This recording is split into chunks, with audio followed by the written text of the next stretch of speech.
Alô?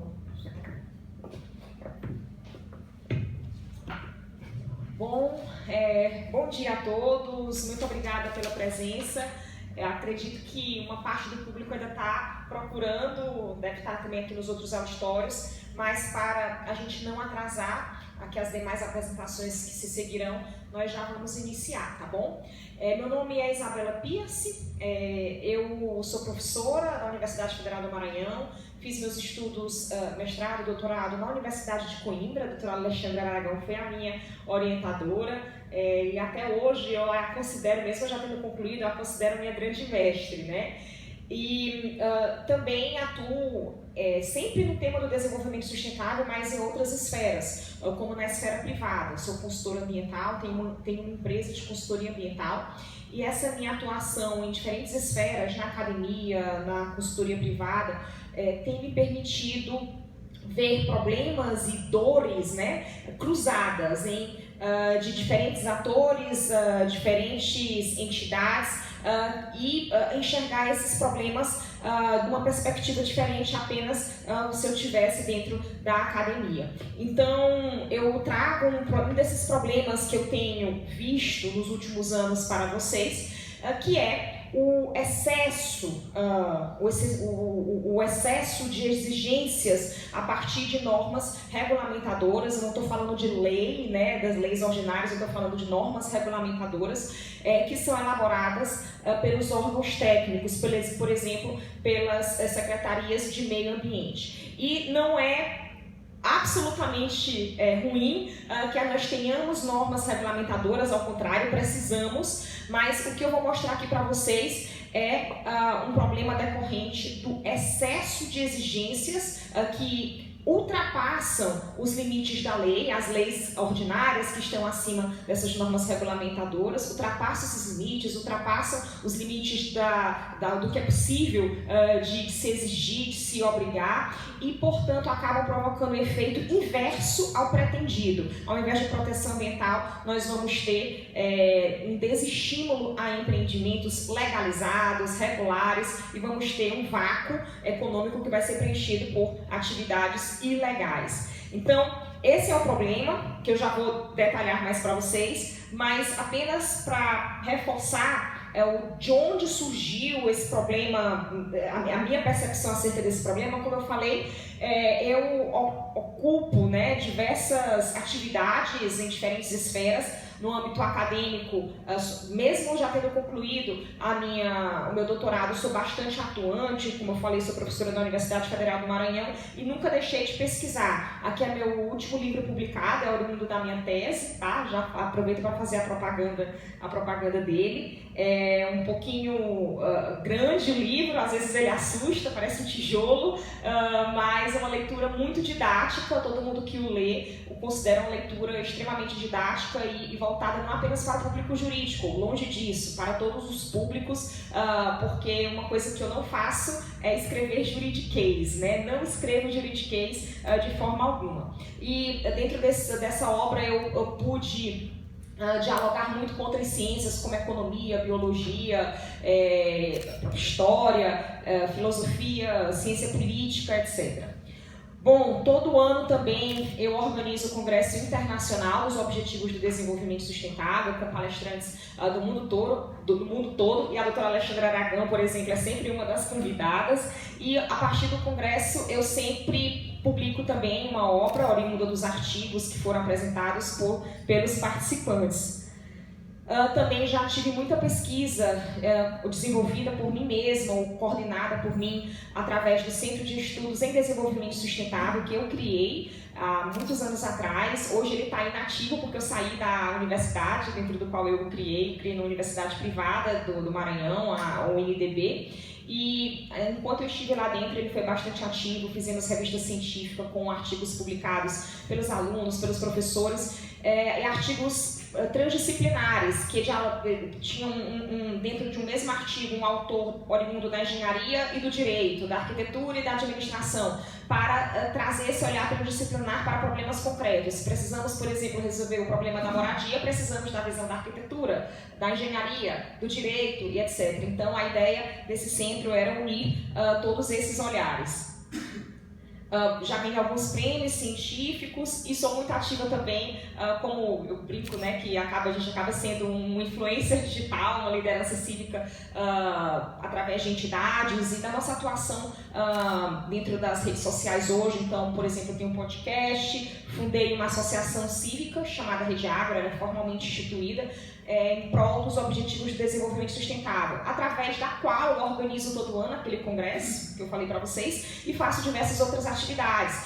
Na verdade, eu brinco que eu criei essa organização para continuar fazendo projetos de extensão com meus alunos que se graduavam, porque aí eles acabavam ficando órfãos, né, desses projetos e queriam continuar fazendo tanto pesquisa como extensão comigo, e através dessa organização cívica eu consigo promover isso. Por exemplo, a gente consegue promover diálogos, debates, até mesmo ações concretas, às vezes uma ação de limpeza de praia, por exemplo, para chamar a atenção da sociedade.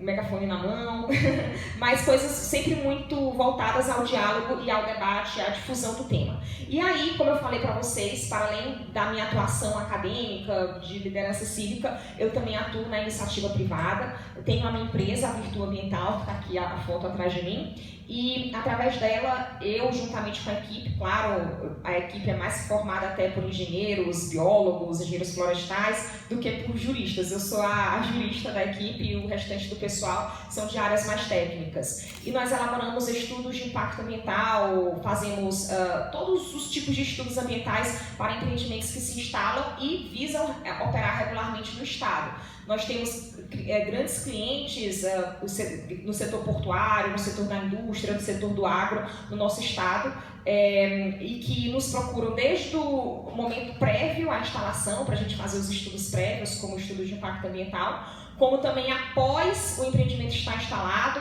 para fazer os devidos monitoramentos, né? Um empreendimento de significativo impacto ambiental precisa constantemente estar realizando monitoramentos ambientais, qualidade do ar, qualidade da água, ruído, etc., fazendo da gestão ambiental. Então nós fazemos tudo isso também. Bom, além disso, eu sou uma das diretoras do Centro das Indústrias do Maranhão, que é uma entidade irmã da FIEMA, ela fica dentro da FIEMA praticamente, sou também conselheira da FIEMA de meio ambiente. Aqui eu, quando preciso ir para o campo, eu raramente preciso botar o capacete, a bota, né, para acompanhar a equipe em campo, mas de vez em quando eu vou, até porque para o marketing é bom, vou para campo, e aqui foi no Porto de Itaqui, é um dos maiores portos do Brasil. Quando eu fui assessora do Porto de Itaqui, essa foto foi lá, inclusive, quando eu era assessora lá, antes da minha empresa, e tenho muito orgulho de dizer que quando eu fui assessora lá, o Porto de Itaqui ficou em terceiro lugar nacional, até hoje ele permanece em terceiro lugar nacional no índice de desempenho ambiental dos portos do Brasil. Né, foi um feito dessa gestão, de todo mundo que participava da gestão. E também foi nessa época que eu venci um prêmio, que apareceu uma foto aqui atrás, sobre a regulação portuária socioambiental. Bom, mas qual é o nosso problema que eu já, em linhas gerais, delimitei para vocês?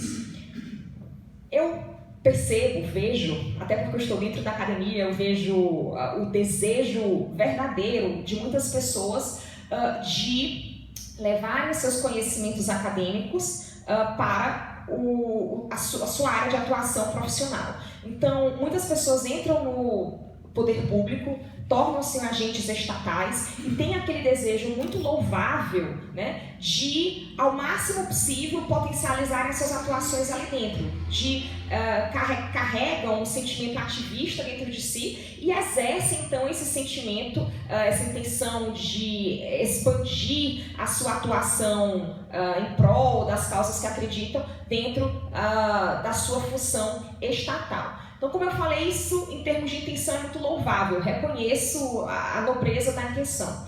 Mas quando a pessoa faz isso dentro do Estado, ou seja, dentro do seu papel de Estado, e não como um ativista que está atuando fora do Estado, mas a partir do seu papel estatal, isso pode ser muito perigoso, por várias razões que eu já vou demonstrar. E uma dessas razões é que, se isso for feito extrapolando os limites da legalidade, daquilo que a lei permite, extrapolando os limites da competência, que órgão, por exemplo, pode ou não pode determinar certa obrigação, se isso for feito extrapolando os limites da proporcionalidade, do que pode ser interpretada, de como a lei pode ser interpretada, e principalmente se isso for feito para criar portarias, instruções normativas, normas regulamentadoras, que na pirâmide de leis estão lá embaixo e, portanto, elas não podem criar obrigações, elas só podem regulamentar obrigações já criadas por leis superiores. Então, se isso for feito através dessas espécies normativas infralegais, para criar novas obrigações, extrapolando a competência, extrapolando o que a lei permite fazer, isso pode tanto afetar a segurança jurídica, a legalidade, que são princípios do Estado Democrático de Direito, como pode até mesmo ter uma consequência reversa de proteção ambiental. Ao invés de proteger o ambiente, como era a intenção inicial do agente público, isso pode, no médio ou longo prazo, às vezes até no curto prazo mesmo, desestimular atividades econômicas legalizadas, regulares, e deixar um vácuo econômico que vai ser invariavelmente preenchido por atividades ilegais. E eu digo a vocês, eu estou há cerca de 15 anos atuando profissionalmente na área. Não existe nada que impacte mais o meio ambiente do que atividades ilegais, que ficam na ilegalidade, que às vezes são ilegais mesmo porque a lei não permite aquela atividade acontecer, por exemplo, desmatamento ilegal, como às vezes são atividades que poderiam ser legalizadas, regularizadas, mas operam sem a licença ambiental, porque o caminho da licença ambiental é absolutamente um labirinto burocrático e traria exigências que tornariam o negócio inviável financeiramente. Então, essas leis, quando eu falo leis agora eu estou falando de uma forma genérica, mas eu quero dizer nessas normas regulamentadoras, elas, quando recaem nisso, elas têm uma efetividade oposta ao que elas pretendiam. É aquela velha discussão, lei no papel e lei na prática. Na prática, elas estão provocando um resultado reverso. E aí a gente, no âmbito jurídico, né, agora falando aqui um pouquinho só de juridiquês, a gente entra até dentro daquelas problemáticas da efetividade da norma, né? Um dos pressupostos da norma é que ela tem que ser efetiva. E aí, do que adianta você fazer uma lei com a intenção de proteger o ambiente se na prática ela não vai alcançar essa finalidade? De nada adianta a boa intenção. Pois bem, então, como eu falei para vocês, são essas normas que recaem nesse problema.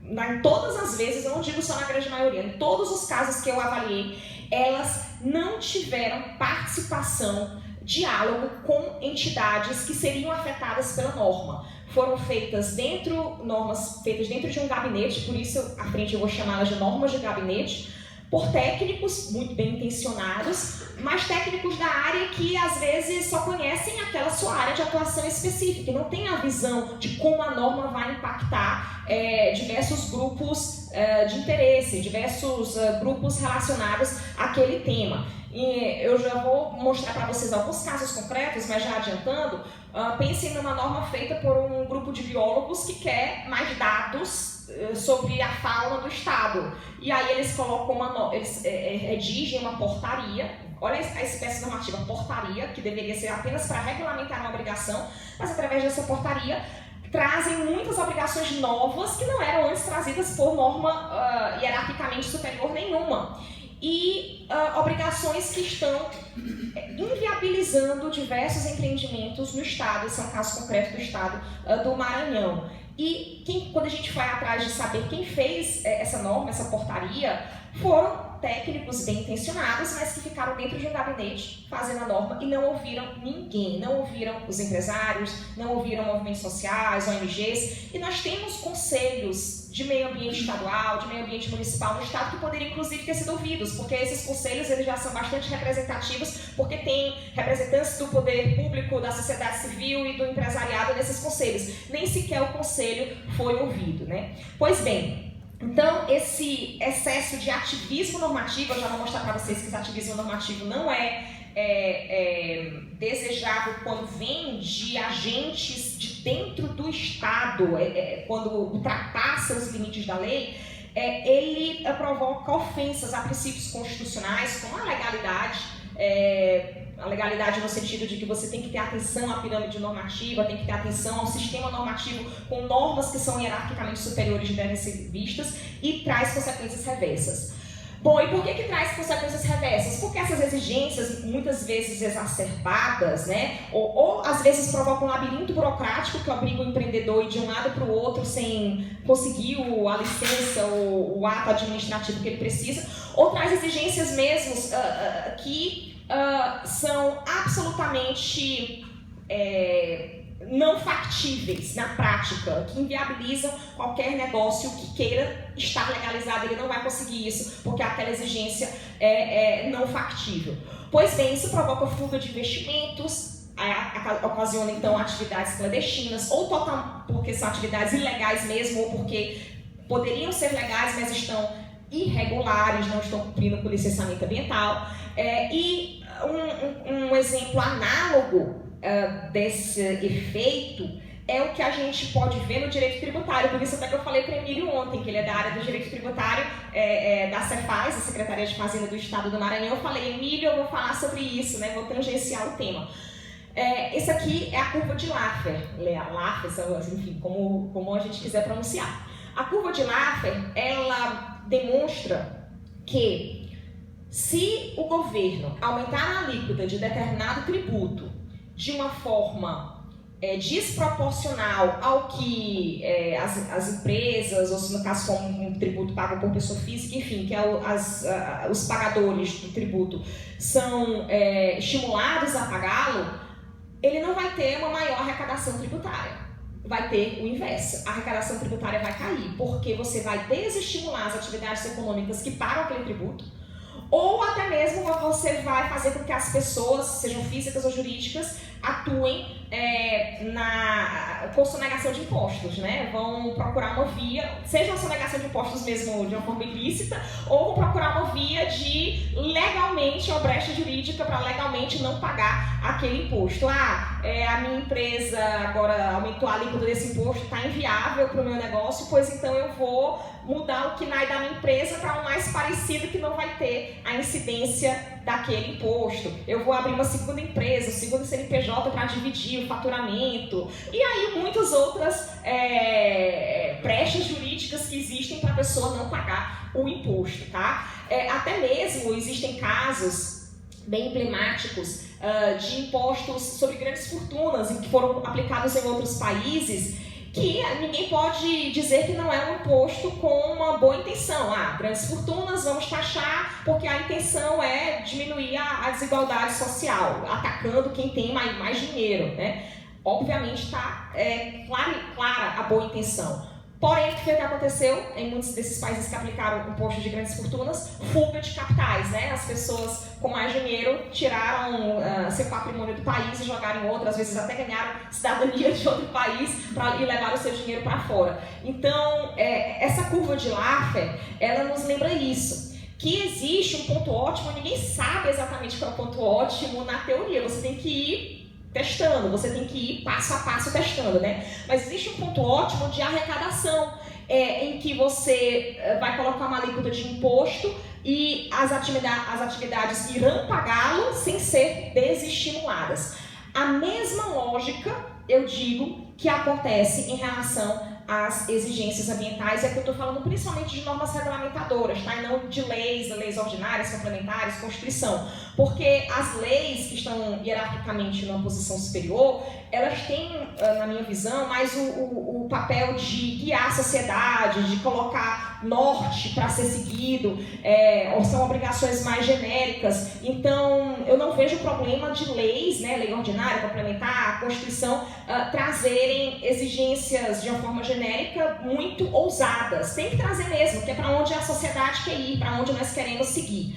Agora, quando a gente vai descendo na pirâmide normativa e chegamos nas normas regulamentadoras, nas resoluções e portarias da vida, daí, se você coloca exigências impraticáveis, o que vai ter é um desestímulo aos empreendimentos, às atividades legalizadas. Elas vão procurar outro lugar, o investidor vai procurar outro lugar para fazer seu empreendimento, ou quem não pode sair dali vai acabar atuando na ilegalidade ou vai mudar de ramo, e a gente fica com esse vácuo econômico que vai ser preenchido por atividades ilegais ou irregulares, tá bom? Então, qual seria então o ponto ótimo, né? Aqui o que seria o topo da curva, o ponto ótimo de exigência ambiental, medidas ambientais que são exigidas pelas normas regulamentadoras antes delas desestimularem os investimentos legalizados. Você tem que ir testando, não tem uma resposta teórica, você tem que ir testando e, ao mesmo tempo, o que eu considero, que eu vou falar mais na frente como solução, é sempre ouvir a sociedade, os grupos de interesse que vão ser impactados por aquela norma que está sendo elaborada. Porque ouvindo, a chance de você elaborar uma norma que não desestimule é muito maior, né? Porque você vai saber até onde aquela medida é possível, é factível de ser implementada na prática, ou ela vai inviabilizar os empreendimentos.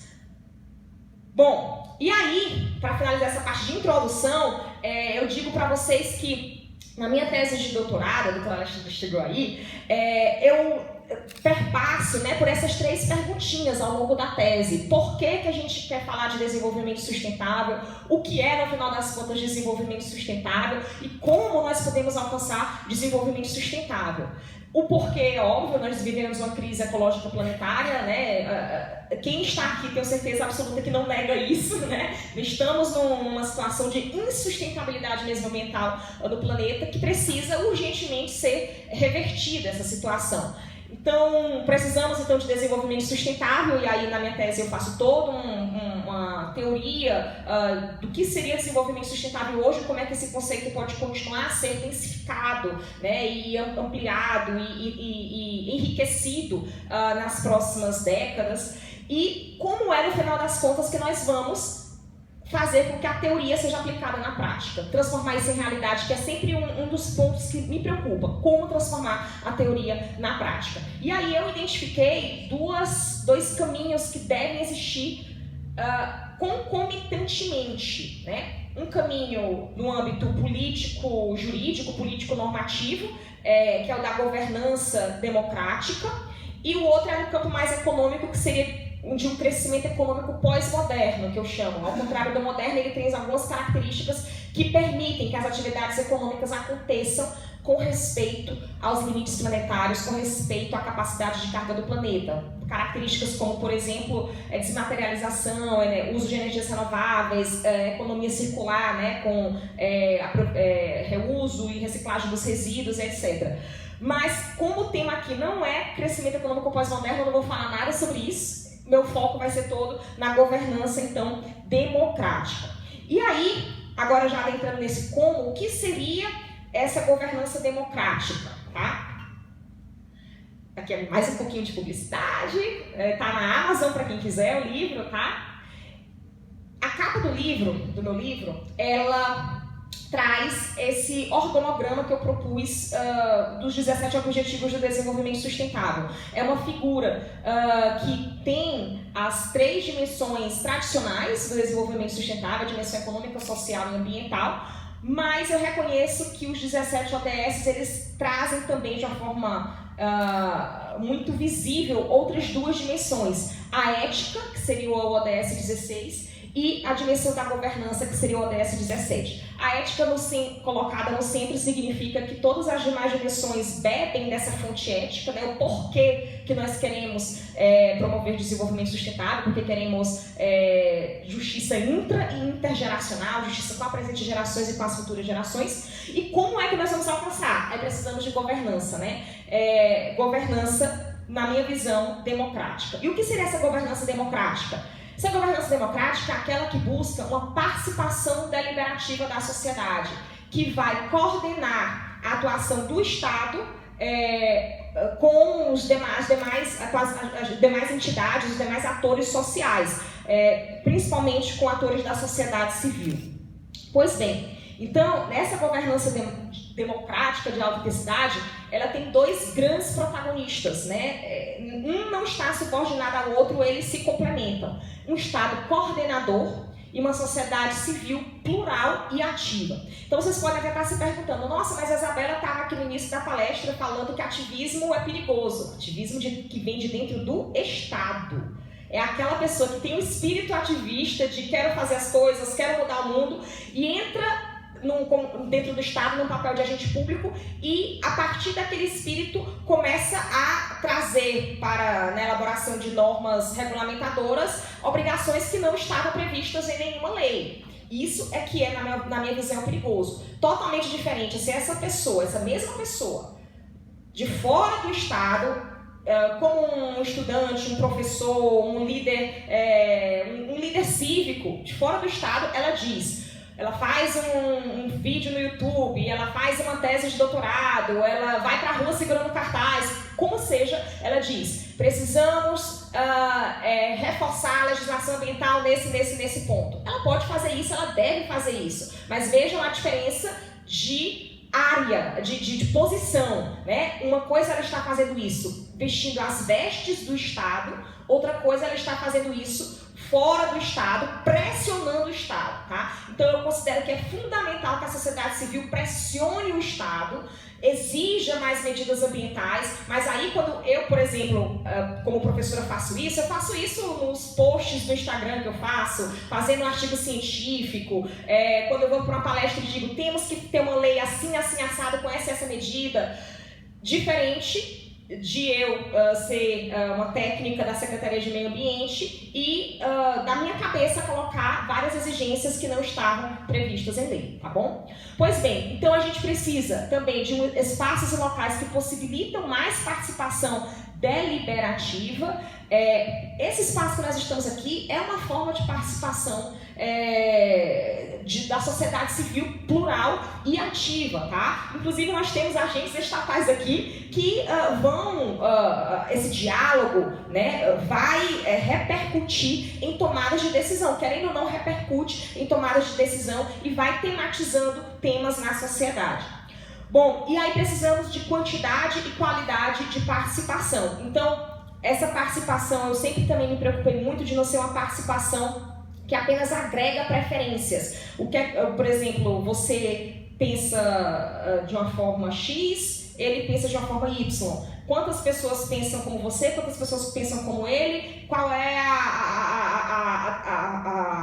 a posição dominante. Essa posição dominante vai ser a tomada de decisão defendida. Não, eu penso muito em diálogo. Claro que depois você pode ter um momento de ver qual é a maioria, qual é a posição da maioria, mas antes de chegar nesse momento você precisa de diálogo, você precisa que as pessoas reflitam sobre suas posições e cheguem até novas soluções que não eram antes pensadas. Isso só é possível através de espaços participativos, deliberativos, com diálogo, tá? Que não apenas agregam preferências, mas que possibilitam as pessoas falar seu ponto de vista e tentar, inclusive, convencer o outro ou ser convencido pelo outro, criar uma nova solução.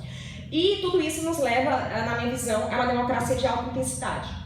Bom, esse termo, inclusive, democracia de alta intensidade, quando eu escrevi esse livrozinho aqui, esse aqui não é a minha tese, foi um livrozinho que eu escrevi muito tempo atrás, ainda na época do mestrado, e esse termo é do Boaventura de Souza Santos, Democracia de Alta Intensidade, e aí eu utilizo ele para falar de governança democrática, tá? Mas bem, então, na minha percepção, a gente precisa de quantidade de participação, qualidade dessa participação, não é só agregar preferências é a hora do voto, por exemplo, é um plebiscito e referendo, você está agregando preferências.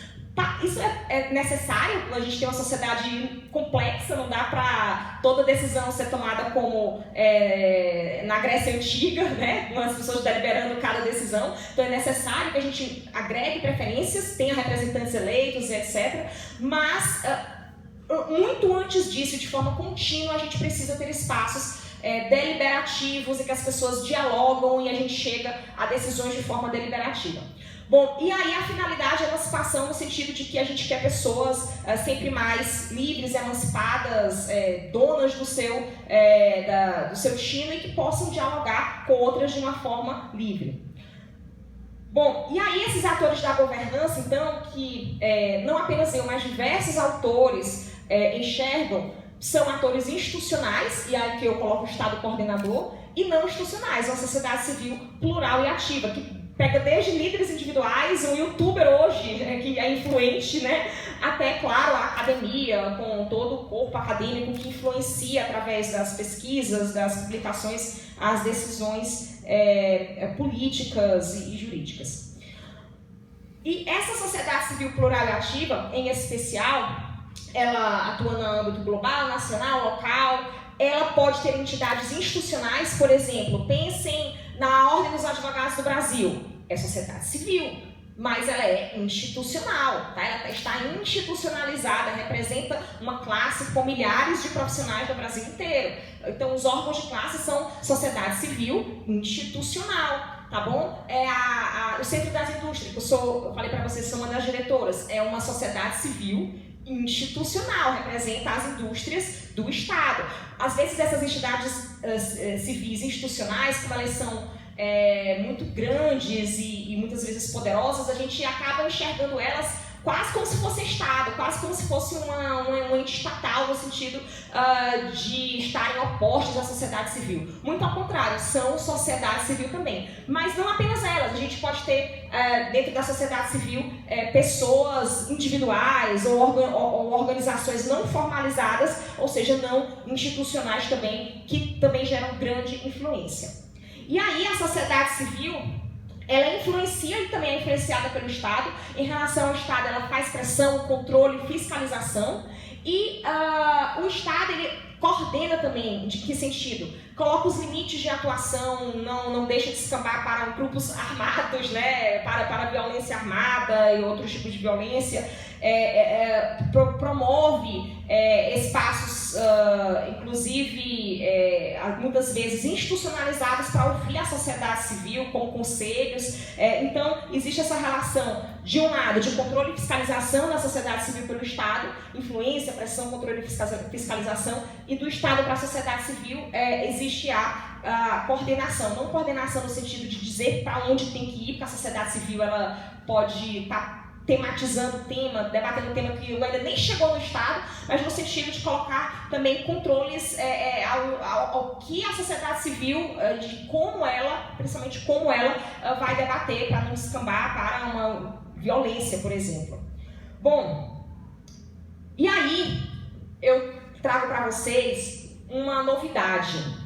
Há 3, 4 dias atrás, eu estava preparando aqui a palestra e saiu a notícia de que esses 3 pesquisadores ganharam o Prêmio Nobel de Economia. E, por coincidência, eu já ia usar exatamente um dos livros deles, que é o Corredor Estreito. 2 deles são autores do best-seller Por que as Nações Fracassam. Mas eu já ia usar outro livro deles para exemplificar a questão do Estado e da sociedade civil para vocês. E nesse livro específico deles, O Corredor Estreito, o que é que eles dizem? Eles dizem que, historicamente, as experiências históricas que nós temos vivenciado demonstram que nós já tivemos sociedades sem Estado, que são onde o poder é exercido de uma forma muito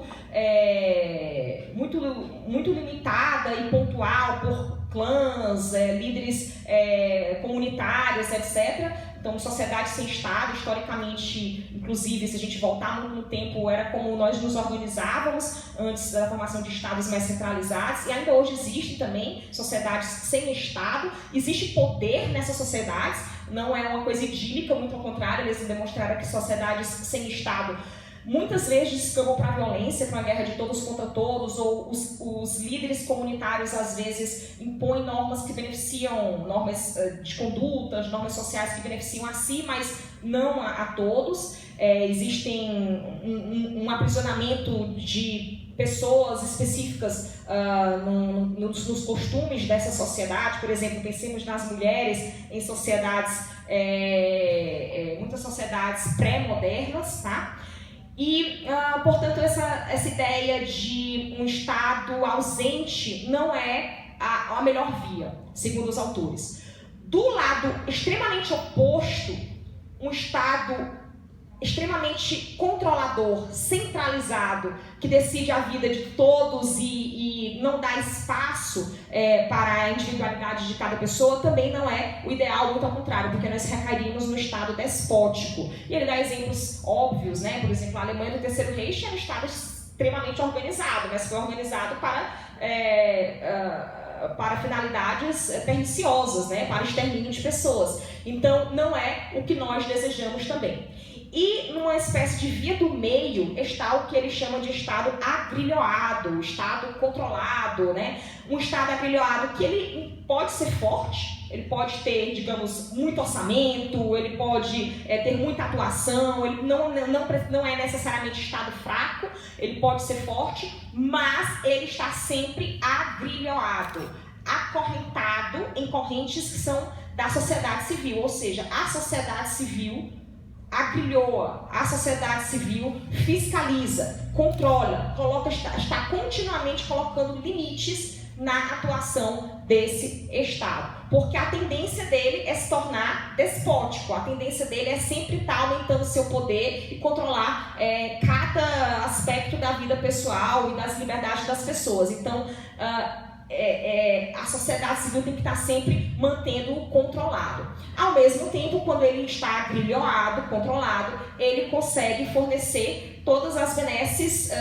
que a gente, historicamente, também já viu exemplos do Estado conseguindo oferecer. Serviços públicos de qualidade, resolução pacífica dos conflitos, etc. Então, o Estado agrilhoado, na visão desses autores, é o ideal. E aí eles dizem que existe um corredor estreito nas experiências históricas. Eles colocaram aqui na figura, tem até 2 exemplos, mas eles trazem vários outros exemplos de tanto o Estado ausente, quanto o Estado despótico, quanto o Estado agrilhoado. Segundo eles, é difícil, e até às vezes uma bagunça esse controle contínuo da sociedade civil em relação ao Estado, para manter o agrilhoado. O Estado, às vezes, tentando alargar, se a sociedade civil vai lá e controla. Ao mesmo tempo, se o Estado também fica muito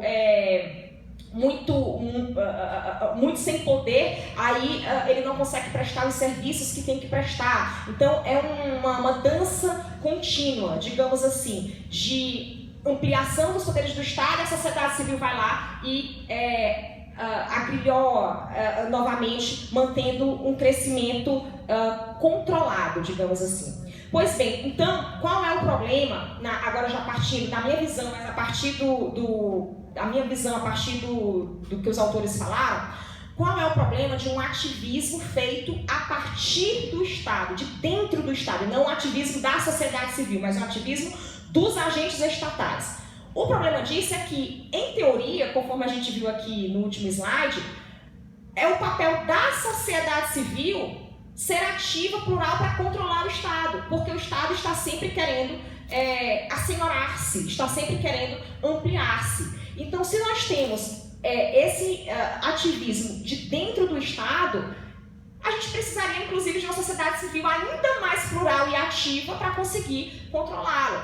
É perigoso você ter ativismo de dentro do Estado, partindo de dentro do Estado, porque você precisaria de correntes da sociedade civil muito mais fortes até para impedir esse Estado de descambar para o despótico, impedir esse Estado de descambar para exemplos despóticos que nós já vimos acontecer no passado. Pois bem, então, não necessariamente é ruim quando as pessoas, agentes estatais, têm um sentimento ativista.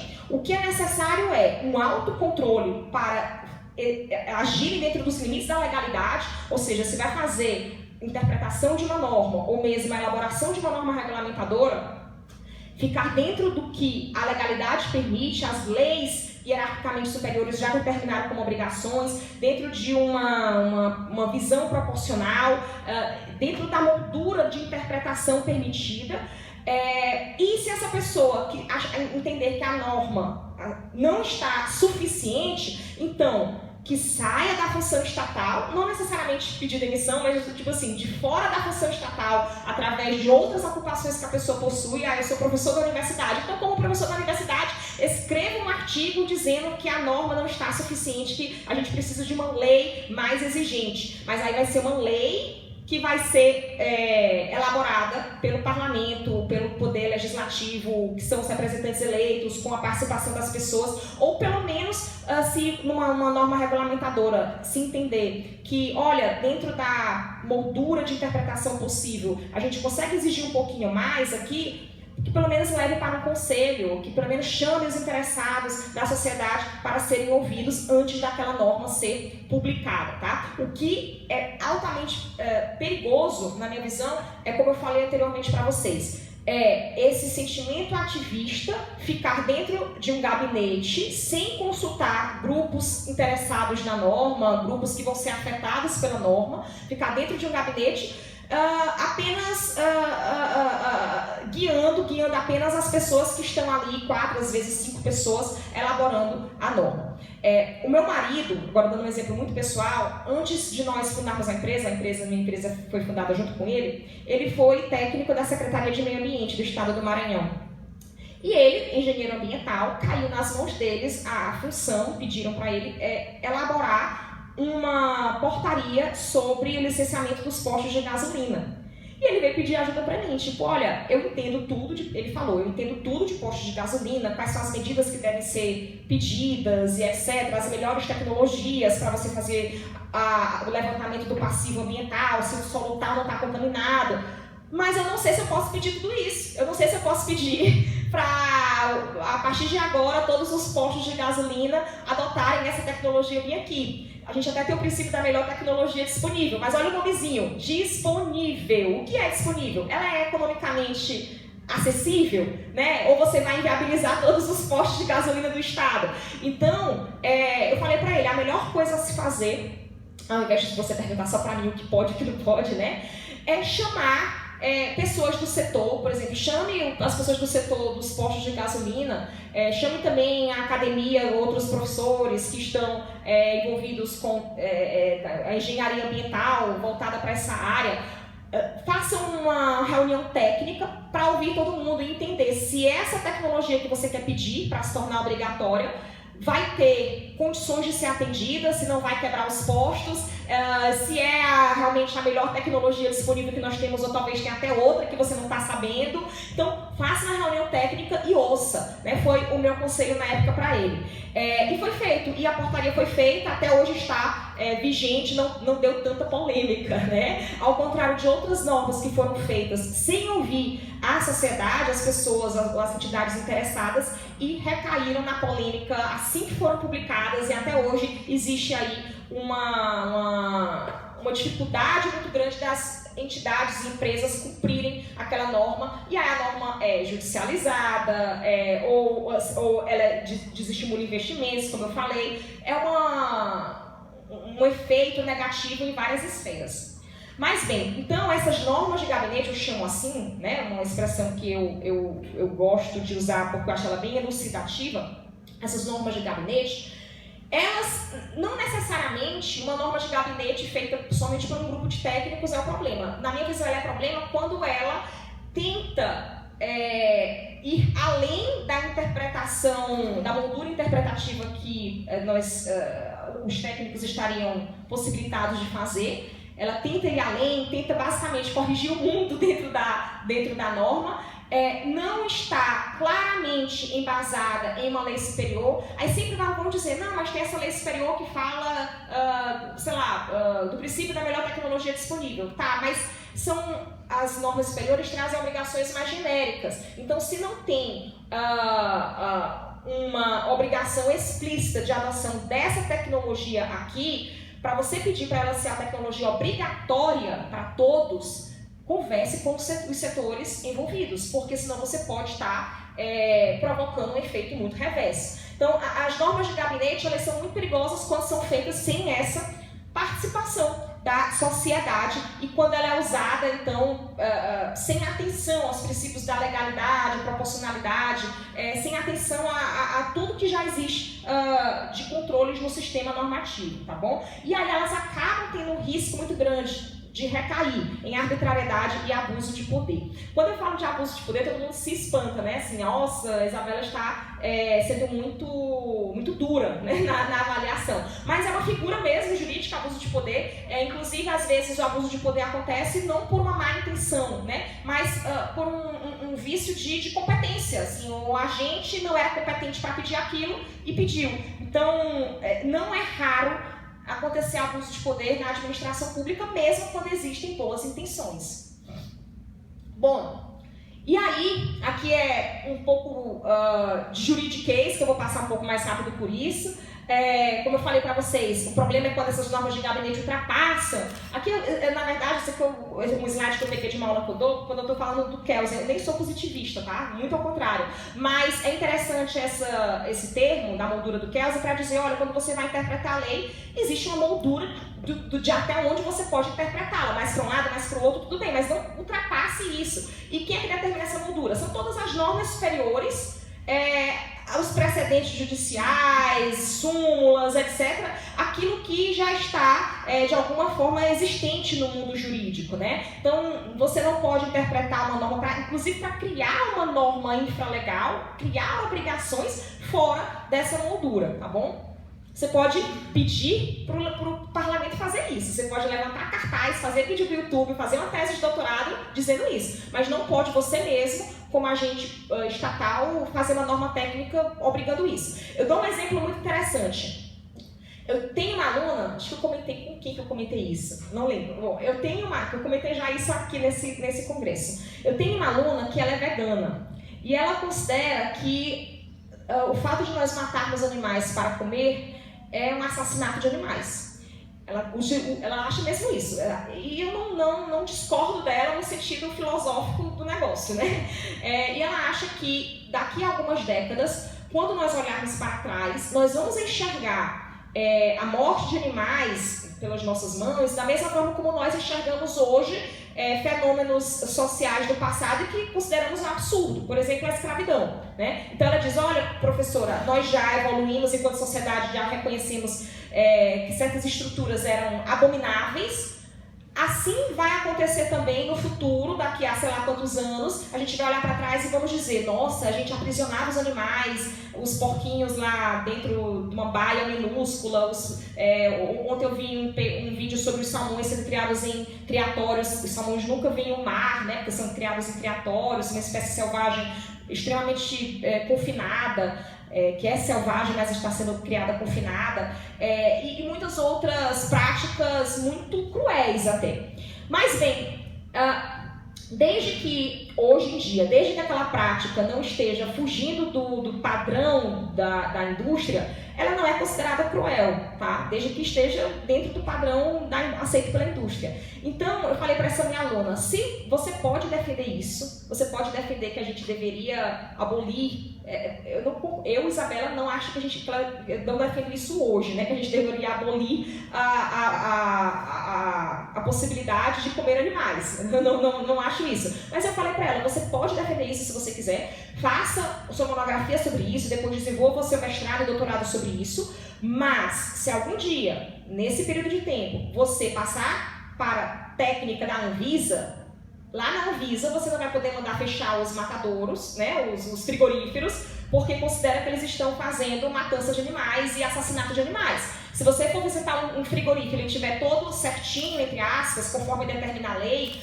você não pode, pelo seu sentimento ativista, mandar fechá-la, colocar exigências que estão em desacordo com o que é praticado hoje, que vai inviabilizar aquele frigorífero. Não pode fazer isso, tá bom? Você pode, como sociedade civil, defender o que você acredita e tem que fazer isso. Mas como Estado, tem que ficar dentro da legalidade, tá?